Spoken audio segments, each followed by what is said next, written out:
पाएंगे, हम लोग लड़ के लेंगे। लड़ना हम लोग जानते हैं। मजलिसकार हमारे बैरिस्टर साहब वहाँ बैठे हुए हैदराबाद में नहीं है, ये समझिए कि सीमांचल के अंदर हमारे बैरिस्टर असदुद्दीन ओवैसी साहब बैठे हुए हैं। कल हम लोग को एक पुलिस जो बड़ा बाबू होता है या छोटा बाबू होता है, तो हम लोग को हिम्मत नहीं होता था, पुलिस थाना के आगे से नहीं गुजरते थे हम लोग। लेकिन आज ये मजलिस इत्तेहादुल मुस्लिमीन जब से आए हैं, ये शेर हमारे बैरिस्टर असदुद्दीन ओवैसी साहब जब से आए हैं, सीमांचल के अंदर कदम रखे हैं, तो हम तो सोचते हैं कि यहाँ अंधेरा छाया हुआ था, यहाँ तो फूलों का बाग लग गया है। इस वजह से हमारे दिल के अंदर जज्बात हुआ, मैं पार्टी के अंदर ज्वाइन हुआ। मैं अपने तन मन धन के साथ मैं बैरिस्टर असदुद्दीन ओवैसी के साथ में है, हमारे बिहार सदर जनाब अख्तर ईमान साहब के साथ में है।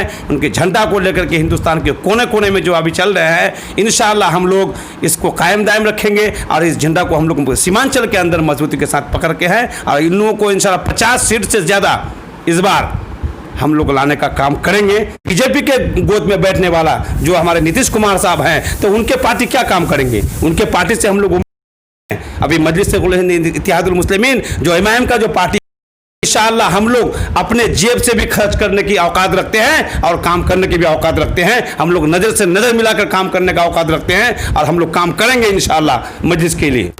अस्सलाम वालेकुम नाज़रीन, मशारिब इरफानी आप तमाम लोगों का इस्तक़बाल AIMIM न्यूज़ चैनल में। आज हमारे साथ जो शख्स मौजूद हैं AIMIM ज़िला किशनगंज के महासचिव हैं जनाब हाफिज़ महबूब साहब। और अगर हम इसमें एक बात और जोड़ दें कि उम्मीदवार की भी दावा कर चुके हैं, ये ठाकुरगंज विधानसभा से उम्मीदवार भी होंगे अगर मजलिस इसको टिकट देती है। इनसे हमारी गुफ्तगू होगी आज कि क्या वजह है कि आज ये मजलिस के साथ है और क्यों मजलिस के साथ है। सारे सवालात का जवाब लेंगे। सर, आपका इस्तकबाल है हमारे चैनल में। अस्सलामु अलैकुम रहमतुल्लाहि व बरकातहू। मैं सबसे पहले आपका न्यूज़ चैनल जो है इसका शुक्रिया अदा करता हूँ, उनके साथ में आपका भी शुक्रिया अदा करता हूँ कि आप इतना दूर से चल के यहाँ आए हैं। मेरा एमआईएम में जुड़ने का सबसे पहला मकसद, पहले हम लोग तो कांग्रेस ही थे, पहले हम लोग जी कांग्रेस में काम करते थे। हमारा बाप दादा जितना भी थे, परदादा 70-75 साल से जो जब से हिंदुस्तान आज़ाद हुआ है, तो हम लोग कांग्रेस थे। यहाँ पर कोई ऐसा नेतागण आया नहीं यहाँ पर, और हम लोग कांग्रेस को वोट देने का सिर्फ काम किए हैं। और समाज में और हमारे सीमांचल का जो बदहाली है, ये 75 साल के अंदर इस बदहाली को आज तक कोई कांग्रेस हो या आरजेडी हो या जेडीयू हो, इस बदहाली को आज तक जो है किसी ने दूर नहीं कर पाया है। आज हमारे जो हिंदुस्तान का जो शेर है, हमारे बैरिस्टर असदुद्दीन ओवैसी साहब, जो सिर्फ बात ही नहीं करते हैं बल्कि लोगों को हक दिलाने के लिए अपने जान और माल को कुर्बान कर देते हैं। उनके एक सिपाही है हम लोग। मैं एमआईएम के जिला सेक्रेटरी के हैसियत से मैं आपको बोल रहा हूं कि मजलिस इत्तेहादुल मुस्लिमीन जो अभी जो पार्टी हमारा सीमांचल के अंदर जो आए हुए हैं, तो ये पार्टी के अंदर जज्बात है। जज्बात ही नहीं, ये काम को करने का भी क्षमता रखता है और हम लोग काम करते हैं। आज हमें महसूस हो रहा है कि कुल हिंद मजलिस इत्तेहादुल मुस्लिमीन का कोई एक सिपाही है, तो आज हम लोग एक जैसा कि एमपी से या फिर डीएम से हम लोग खुल कर के सामने जो खड़े होकर बात करते हैं। अभी कल हम लोग को एक पुलिस जो बड़ा बाबू होता है या छोटा बाबू होता है, तो हम लोग को हिम्मत नहीं होता था, पुलिस थाना के आगे से नहीं गुजरते थे हम लोग। लेकिन आज ये मजलिस इत्तेहादुल मुस्लिमीन जब से आए हैं, ये शेर हमारे बैरिस्टर असदुद्दीन ओवैसी साहब जब से आए हैं, सीमांचल के अंदर कदम रखे हैं, तो हम तो सोचते हैं कि यहाँ अंधेरा छाया हुआ था, यहाँ तो फूलों का बाग लग गया है। इस वजह से हमारे दिल के अंदर जज्बात हुआ, मैं पार्टी के अंदर ज्वाइन हुआ। मैं अपने तन मन धन के साथ मैं बैरिस्टर असदुद्दीन ओवैसी के साथ में है, हमारे बिहार सदर जनाब अख्तर ईमान साहब के साथ में है। उनके झंडा को लेकर के हिंदुस्तान के कोने कोने में जो अभी चल रहे हैं, इंशाअल्लाह हम लोग इसको कायम दायम रखेंगे और इस झंडा को हम लोग सीमांचल के अंदर मजबूती के साथ पकड़ के हैं और इन लोगों को इंशाल्लाह 50 सीट से ज़्यादा इस बार हम लोग लाने का काम करेंगे। इतनी इसके लिए चाहे जो भी जद्दोजहद करने की ज़रूरत पड़े हम लोग करेंगे। सर, आप जहां से ताल्लुक़ रखते हैं वहां रूलिंग पार्टी के विधायक है और 15 साल से है। अब वो पुराना किला है, उस किला को ढाने के लिए क्या प्लानिंग है आपका? देखिए, उस प्लानिंग को ढाने के लिए कोई छोटा सा मामूली बात है, बिल्कुल कोई मामला ही नहीं है। यहाँ के हमारे सीमांचल के अंदर जो हमारे किशनगंज के अंदर जो ठाकुरगंज दिघल बैंक है, विकास के नाम पर कोई चीज़ नहीं है। कागज़ और कलम पर देखिए कि विकास है, लेकिन यहाँ पर रोड नहीं है, यहाँ पर पुल नहीं है, यहाँ पर बंडाल नहीं है, और यहाँ पर किसान जो मजदूर जो फांसी लटक कर मर रहे हैं, जहर पी के जो मर रहे हैं, इसके बारे में आज तक उसने ध्यान नहीं दिया है। यहाँ बेहतरीन को जो है स्कूल नहीं है, यहाँ पर जो है हॉस्पिटल नहीं है। आज जैसा कि मैं आपको एक बात कह रहा हूँ, जैसा कि एक दल्ले गाँव है, आज 10 साल से हमारे नौसाद एमएलए साहब है, क्या आज तक उस रोड को मुकम्मल नहीं कर पाए? कि आज के वहाँ के किसान लोग आज जो है परेशानी का शिकार होते आ रहे हैं। उन लोगों का रोड नहीं चाहिए, वो आपको वोट नहीं देते हैं क्या? इसकी वजह से वो लोग जो है एमपी के इलेक्शन में वोट का बहिष्कार किए थे, लेकिन क्या है, सरकार आज तक ध्यान नहीं दिया है। ये नीतीश कुमार साहब गठबंधन के नाम पर वोट लेकर के बीजेपी के गोद में बैठने वाला जो हमारे नीतीश कुमार साहब हैं, तो उनके पार्टी क्या काम करेंगे? उनके पार्टी से हम लोग उम्मीद नहीं रखते हैं। अभी मजलिस इत्तेहादुल मुस्लिमीन जो इमाम का जो पार्टी है, इंशाअल्लाह हम लोग अपने जेब से भी खर्च करने की औकात रखते हैं और काम करने की भी औकात रखते हैं। हम लोग नज़र से नज़र मिलाकर काम करने का औकात रखते हैं और हम लोग काम करेंगे इंशाअल्लाह मजलिस के लिए। आप चुनाव लड़ना चाहते हैं? जी जी, चुनाव लड़ना हम लोग, मैं इमाम का एक सिपाही हूँ। चुनाव लड़ना मकसद मेरा नहीं है। समाज के बीच में हम रह रहे हैं, समाज हमारे जो बुजुर्ग है, भाई है, माँ बहन है, जितने हमारे वर्कर हैं, वो चाहेंगे नहीं हाफिज़ महबूब साहब आपको जो है इलेक्शन लड़ना है। उनके बाद फिर हम जो है हमारे बिहार सदर जनाब अख्तरुल ईमान साहब हैं, आदिल साहब हैं और इश्तियाक साहब हैं, कमरुल हुदा साहब हैं, ये बोलेंगे कि नहीं हाफिज़ साहब आपको इलेक्शन लड़ना है, तो फिर हम लड़ेंगे, क्योंकि वो बड़े हैं। वो कहेंगे, उनके बातों पर कहेंगे, हम लड़ेंगे।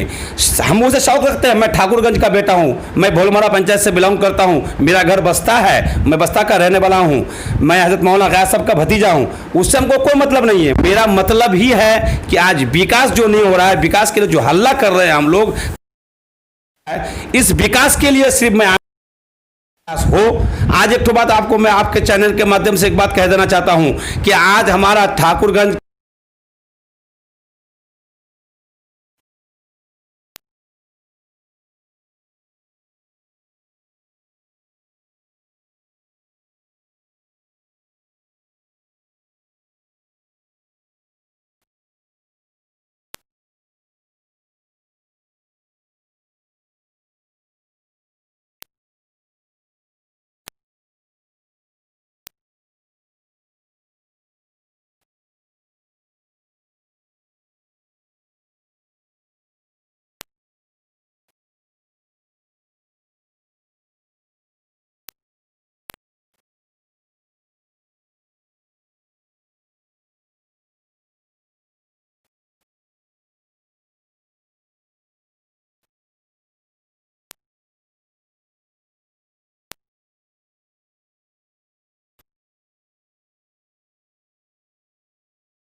साहब हो गए, तौसीफ साहब हो गए, मुजाहिद साहब हो गए, ये लोग तो नेतागण ही है ना, कामगण नहीं है ये लोग। चचरी का पुल का उद्घाटन करते हैं। चचरी का वो तो देखिए, अभी चचरी का ही काहे कर रहे हैं आप?